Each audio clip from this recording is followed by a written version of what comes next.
Assalamualaikum warahmatullahi wabarakatuh. Solih-solihah, anak kelas 6 yang Ustazah sayangi. Bagaimana kabarnya hari ini? Semoga semua dalam kondisi sehat, tetap dalam lindungan Allah SWT. Masih semangat untuk belajar daring ya. Hari ini kita bertemu kembali dalam pembelajaran daring materi IPS tema 1 subtema 2 pada materi pemanfaatan kondisi geografis ASEAN. Pada kesempatan ini kita akan membahas tentang pemanfaatan kondisi geografis di negara-negara yang tergabung dalam organisasi ASEAN. Langsung saja kita mulai ya. Berikut ini adalah gambar dari negara-negara yang tergabung dalam organisasi ASEAN. Kita mulai dari Indonesia. Indonesia memanfaatkan dataran rendah sebagai lahan pertanian, padi, dan sayur, perkebunan karet, serta potensi hutan yang menghasilkan rotan dan kayu jati untuk bahan mebel. Hasil tambang, batu bara, minyak bumi, gas alam sebagai sumber energi di Indonesia. Kemudian, untuk perairan, diambil hasil lautnya seperti ikan, rumput laut, garam, sedangkan pantai sebagai tempat wisata. Kita lanjut ke negara Laos. Dataran rendah di Vientiane sebagai lahan pertanian padi, jagung, tembakau.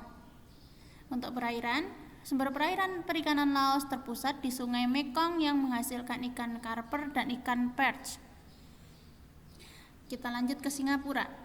Kondisi geografis Singapura menyebabkan negara tersebut tidak memiliki banyak sumber daya alam.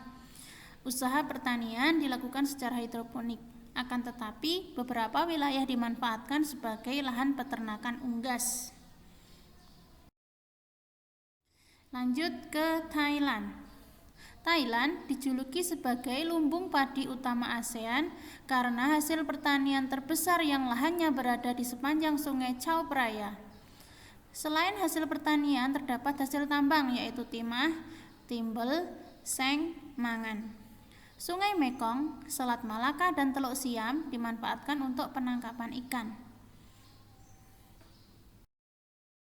Lanjut ke negara Filipina. Dataran rendah dimanfaatkan sebagai pertanian jagung, padi, ketela pohon, tembakau, tebu, dan perkebunan karet, kelapa, serta kayu.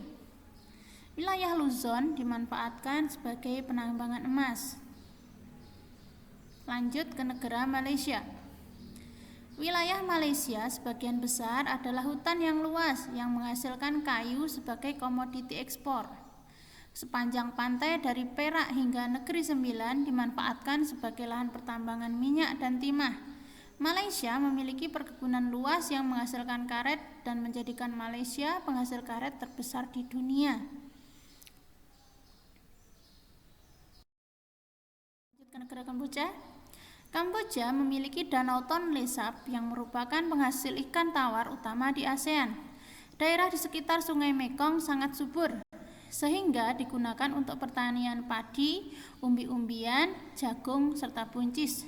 Terdapat pula hasil perkebunan seperti tembakau dan karet. Kita lanjut ke Vietnam. Kota Ho Chi Minh yang berada di dataran rendah menjadi pusat perindustrian tekstil, pengolahan makanan, serta penggilingan padi. Dataran rendah juga dimanfaatkan untuk pertanian buah, sayur, jagung, ubi, dan kopi. Hutan di Vietnam menghasilkan kayu dan rotan untuk bahan baku mebel. Sebagian besar bentang alam Brunei menyimpan minyak bumi dan gas alam yang menyumbang 40% pendapatan negara. Dataran rendah dimanfaatkan penduduk untuk pertanian yang menghasilkan padi, kelapa, lada, dan buah-buahan. Myanmar. Pemanfaatan lahan di Myanmar, wilayah Tenasserim dimanfaatkan untuk wilayah pertambangan yang menghasilkan timah. Lembah Sungai Sitang menghasilkan tembakau. Plato San menghasilkan teh dan sayuran banyak dihasilkan di pantai Arakan Yoma. Baiklah anak-anak, itu tadi tentang pemanfaatan kondisi geografis baik berupa daratan ataupun perairan yang berada di wilayah-wilayah negara yang tergabung dalam organisasi ASEAN. Nah, selanjutnya tugas untuk kalian hari ini yaitu buatlah peta pikiran kondisi geografis Brunei dan Thailand serta manfaatnya bagi sekitar. Untuk contohnya, kalian bisa melihat pada gambar yang tertera berikut ini. Misalnya kondisi geografis Malaysia.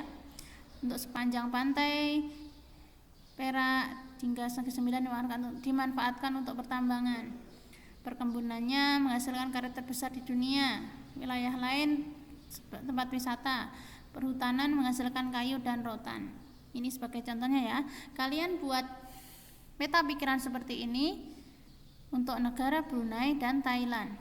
Silahkan dikerjakan di buku gambar, dihiasi yang bagus dan diwarnai. Demikian dari Ustadzah.